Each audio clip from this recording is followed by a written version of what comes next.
try something different today. I'm gonna bring in the wife because I'm gonna run something by her.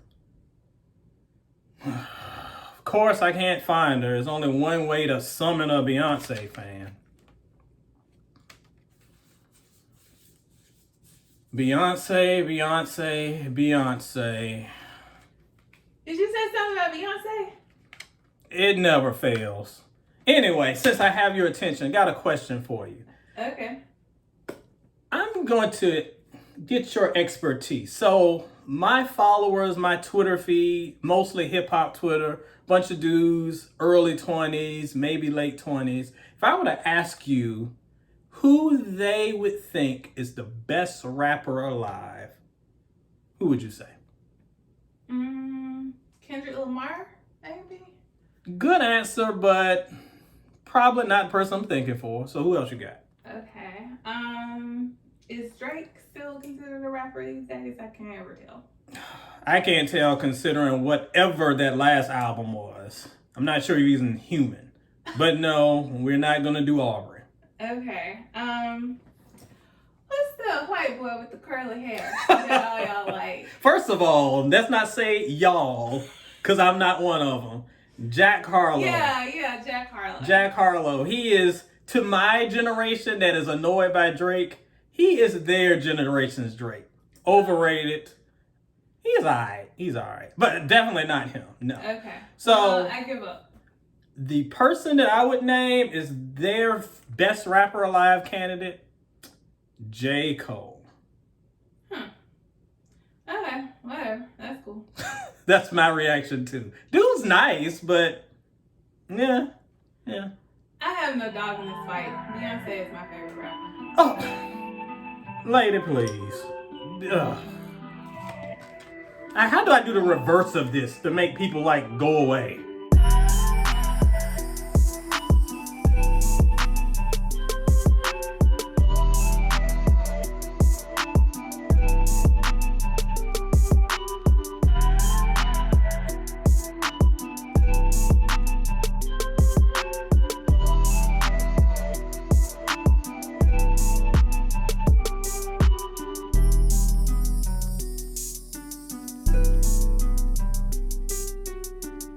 Players, thank you for joining us again for another edition of the Soul and Stereo Sessions right here on the YouTube. You know who I am. It's your boy Edward here to give you some more rap history, advice, and wisdom as only this old head can. But before we get started on J. Cole, because yes, you heard it right from the wifey, and I'm sure you read the title of the video, duh. Today we're going to be ranking all of J. Cole's LPs. We're going to do his mixtapes too, from bottom to the top. But before we do that, y'all know what's good. You know how it goes down. Take a second, hold up, wait, and hit that like button, hit that subscribe button, and then go ahead and share the video. You can share it right now. You don't even have to watch the video because you know it's going to be dope. But make sure we push that out there so we can get the algorithms jumping like Destiny's Child. Let me not mention Destiny's Child. I don't want any unwanted visitors. But get those algorithms popping so we can get some more fans, more friends, and give me some more motivation to keep making videos. I'm a busy man, player. You got to give me motivation.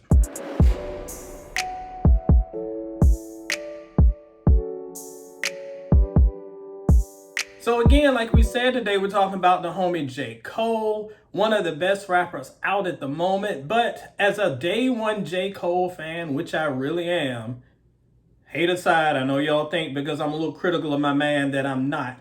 But I have been down with him since his early mixtape run, as you will see as this video progresses. Sometimes it's kind of frustrating being a J. Cole fan because he's great when he's great, but sometimes he's just not that great. And I got to call it like it is, play. I got to call it like it is. But we're going to look at his best work and we're going to look at some so-so work. But that's how it rolls. So in this video, we're talking about his best LPs. I'm going to throw in a mixtape because his 3 mixtape albums were so great that I just would be remiss if I didn't show him love. But I will be skipping the Dreamville compilations because it's a compilation. And the EPs because even though I love Truly Yours 2, that other one that had like 2 songs on it, they're a little too short to throw in this. Got to be fair to the homie. So Let's get started.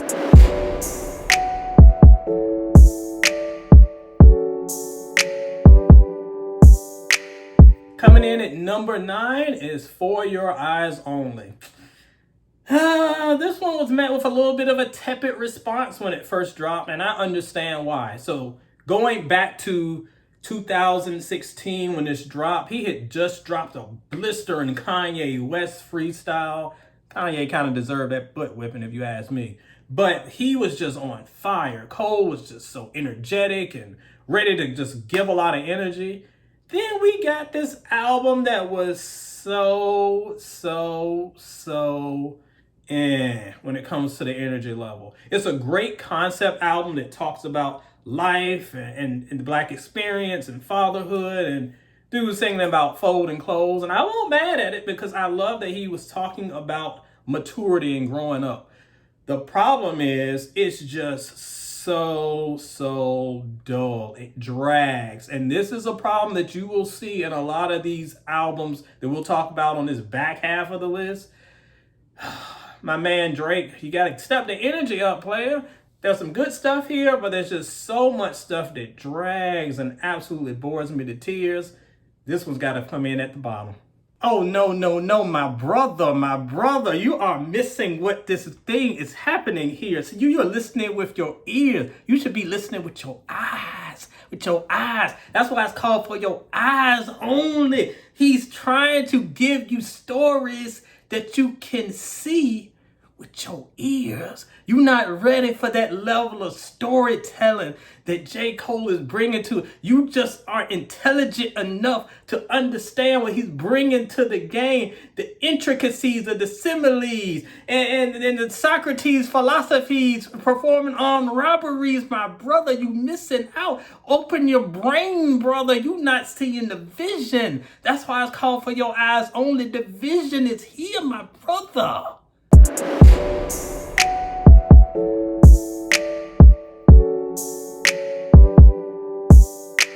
Coming in at number 8 is The Sideline Story, Cole World, J. Cole's debut. If you're a real J. Cole fan, not one of these ones that just came up on board when Forest Hills Drive dropped, we'll talk about that one later, you know the story behind this one. So J. Cole came off on a phenomenal 3 mixtape album run. He was poised to be the biggest star of the 2010s. People were calling him the next Nas. People were so excited about J. Cole. Then we get this album. While it isn't bad, it's not a J. Cole album at all. It's a clear attempt to make an artist fit a square artist fitting in a round peg. He did not fit this at all. The beats were very radio friendly. The construction and the songs that they were trying to go for, he was definitely going for the mainstream audience, and there's nothing wrong with that, but he compromised who he was as an artist to put out music that sounded like it was better fit for, I don't know, Fabulous or somebody. It just did not work for his sound. And even though there's some really good songs here, and there's a lot of stuff that I still revisit today, it's not J. Cole. It's not at all. And that's really its biggest sin.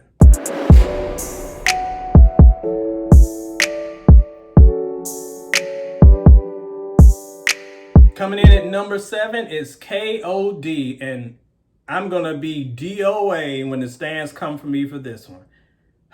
I know y'all love it, but objectively, I got a lot of issues with this album.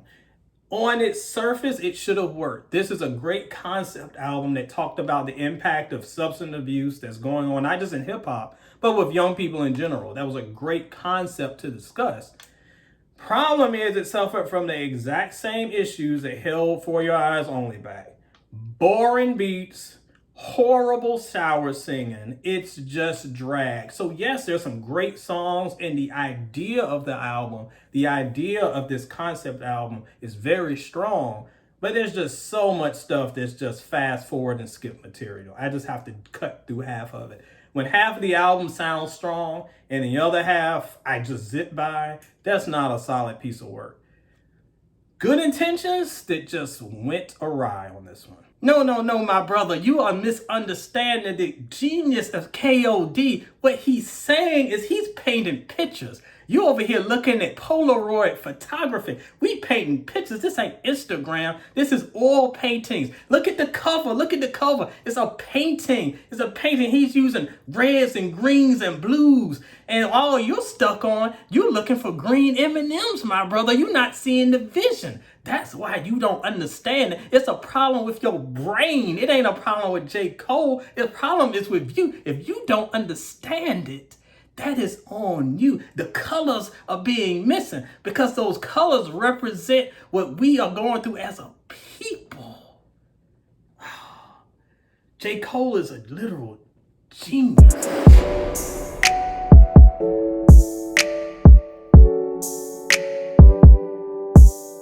Coming in at number 6 is The Come Up, J. Cole's first mixtape. And for many of us, this is the first time we heard young Jermaine Cole, and we were blown away.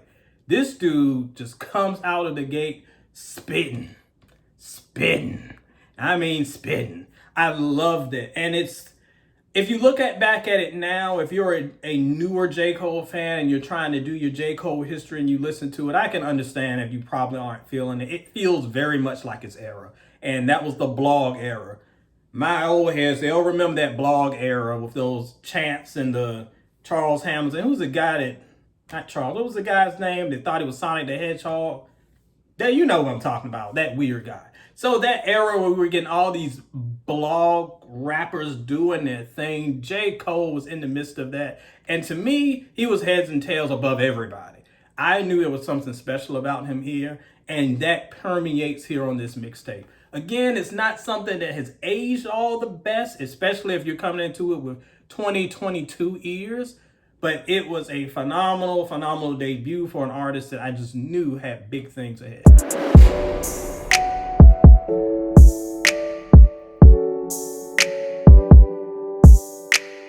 Coming in at number 5 is The Off Season, the most recent album from J. Cole.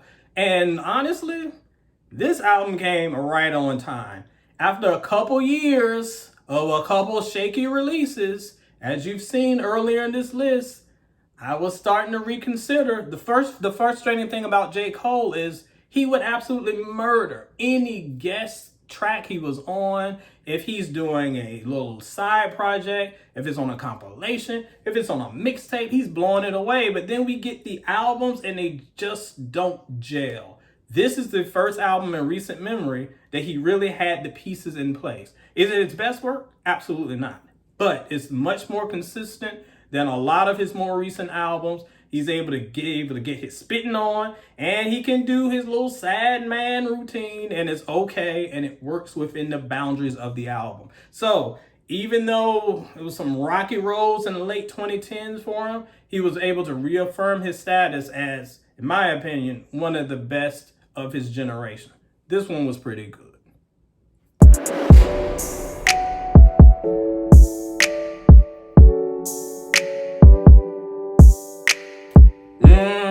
Here it is, coming in at number 4, Forest Hills Drive. Y'all gonna be mad about this one. Be mad, throw stuff at the screen. You can't hurt me. I'll put it like this. Let me explain this placement because I know most people expected this to be number 1. I consider this to be J. Cole's Carter 3. Let me explain that. Back in 2008, Carter 3 dropped. It was one of the most anticipated rap albums of all time. Lil Wayne had a career well before the Carter 3. That's why it was number 3. There was a Carter 1, 2, and many other albums. But this was the album that put him in the eyes of the mainstream public. It's the one that made him a star. There was so much buzz around it. So for many young Lil Wayne fans, this was their first introduction to him. And then it was Carter 3 and everything after. Everything before didn't count because it was out of their periphery. I feel like that with Forest Hills Drive. This was an entry point for many J. Cole fans. And it's a great album, no doubt. But because it's the one that kind of elevated him to that status that really they were pushing for, going all the way back to Sideline Story, the debut, he was able to really do it here. Man, this is the album that much of his fandom really kind of, if they think of one album that encapsulates all that's modern J. Cole, it's this album. And I would agree. It's just not his best work. There are still some of the things that hinder all J. Cole albums where there's some very, very high points. And then it's some sleepy time. I'm all for introspection. I'm all for soulfulness. But then sometimes it just lulls me into a slumber. And that hinders a little bit here. Not nearly as bad as some of the other albums that we've discussed on the list. Trust and believe that one. But I don't think that despite its grandiose reputation, it's his best work. It's his most recognizable work. It's the ones that people will always go back to. It's the one that if you're watching this video, it's probably the album that made you a J. Cole fan. And that's cool. Ain't his best though. Oh, no, my brother. Once again, you misunderstand it because you're too stupid. Your brain isn't developed enough. Your brain isn't as big as J. Cole's. You're not seeing the vision. Once again, you're listening with your ears. You're not listening with your nose. You got to smell. You got to smell what he's cooking. Almost like a man named Dwayne Johnson, my brother. You got to open your mind. Look at the album cover. The reason why he's sitting on the top of that house isn't because he's looking for a Frisbee that his son threw up there. He ain't hanging Christmas lights, my brother. It is a metaphor. J. Cole is looking down on the rap world. Those bars are over your head. You feel me? He's over your head. That's why he's sitting above it. Oh, my God, I'm learning new things every day listening to this album. I've listened to it 84 times. It's the only J. Cole album I've ever heard, so I know it's the best album because it's the only one I never heard. I never heard anything after that, so nothing could be better because I ain't heard it. But the point is this. Look at where he is. He's positioning himself at the top of the game, and you down below. That's on you, my brother.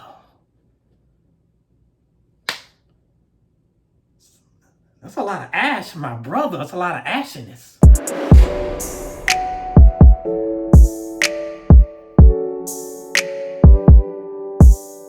Coming in at number 3, the most underrated album in J. Cole's discography, Born Sinner. Born Sinner was such a milestone because after that first debut, it just did not go well. And don't get me wrong, it's not terrible. I didn't hate it, but it did get a lot of grief back in the day. This album reaffirmed J. Cole as who he is. It was able to give him a little bit of those mainstream vibes, stuff that you could play on the radio, but it was every bit as solid and thoughtful and had all of the concepts that go with J. Cole stuff. Plus that boy was just spitting. He was just spitting on it.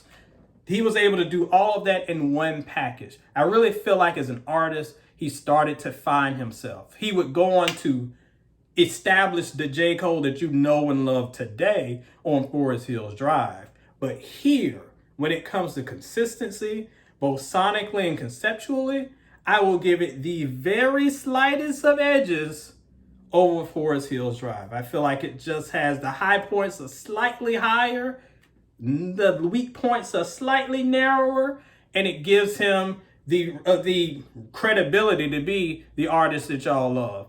I'm sure I'm in the minority, but I don't care. Make your own video. This is mine. This one's better.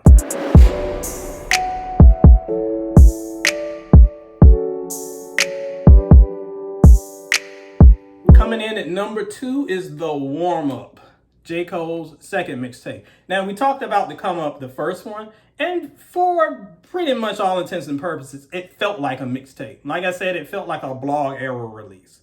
But this one feels like an actual fully formed album. As a lyricist, you can just see the growth. You can really see him coming together as an artist on all these tracks. And to me, this is when my attention was like, okay.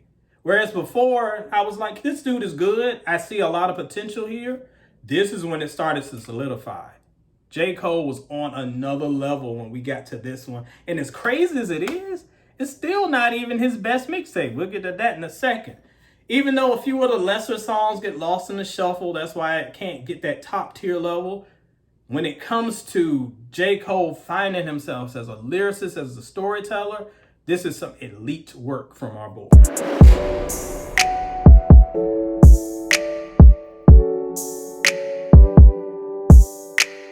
Coming in at number 1, Friday Night Lights. As you've heard through this video, I've had my criticisms of Cole over the years. I mean, there's lots of inconsistencies. There are times where he has proven himself to be at the top of his game, and then the next week I'm like, what is this? I can't even listen to it while operating heavy machinery. What are you doing, dude? But this album, first of all, let me correct myself. This mixtape that feels like an album, this is Cole's creative peak. This is his lyrical peak. I don't think he's reached this level since. As a mixtape, as a piece of work, Cole was able to really take everything that we had already loved after those first two mixtapes and take it to another level. The reason why people were putting him in the same breath as Nas was because of what was happening here. From the concepts, from the production, he was able to take, like every mixtape, take other people's beats, but instead of just rapping over someone else's beats, he makes the song his own. If you can take something like Kanye West's Devil in a New Dress and just make it this whole new concept, incredible. Missy Elliott, so many other concepts that he was able to take and make his own song. And that's what really set him apart. It went from a dude that could rap pretty good to a fully formed artist. In my opinion, this might be another video down the line, but this is off the top of the dome. Maybe, definitely in the conversation, but maybe one of the greatest mixtapes of all time. It gets the coveted, tell them D Roth, it gets the coveted 5 stars from me. It's that good. It's an incredible body of work. Without question, the best J. Cole release to date. Sorry for his heel.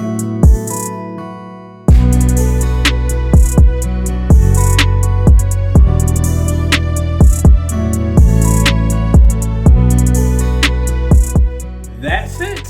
All of J. Cole's mixtapes and albums all together from bottom to top. Now it's your turn. I want to see your list. Drop them in the comments. I know y'all gonna do it anyway. I know you're gonna cuss me out. I know the TikTok brigade gonna come from my throat because I didn't love KOD. I didn't see the genius in it. But we've seen enough stands today for that. Speaking of, I got a urge to use some lotion. A lot of ashiness going on up in my comments. This edition of the Soul and Stereo Sessions is a wrap. Play on, players. Use lotion. You're ashy.